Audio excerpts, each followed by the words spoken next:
Oggi visiteremo l'area funeraria di Tamuri di Macomer.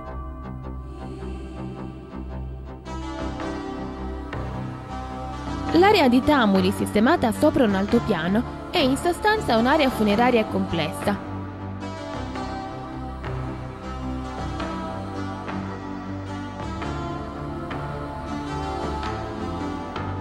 Lo spazio è dominato da un protonuraghe dal profilo polilobato appoggiato alla roccia affiorante di un cocuzzolo.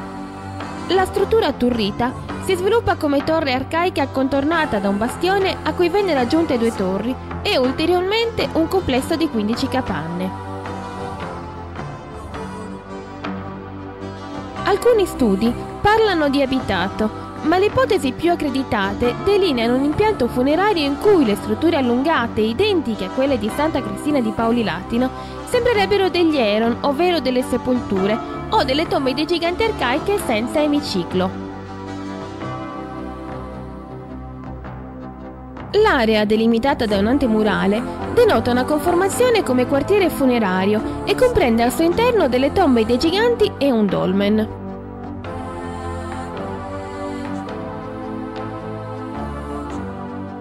Le 3 tombe dei giganti, sepolture dell'aristocrazia, sono inquadrabili nella tipologia a prospetto murario, in cui la centina, ovvero la grande lastra frontale, si presenta divisa in 3 pezzi.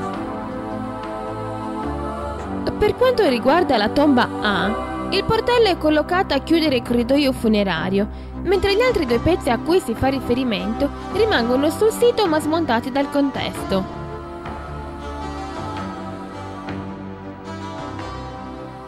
Il primo è detto centina ed è posto al centro dell'esedra ed è decorato con incavi a dentelli.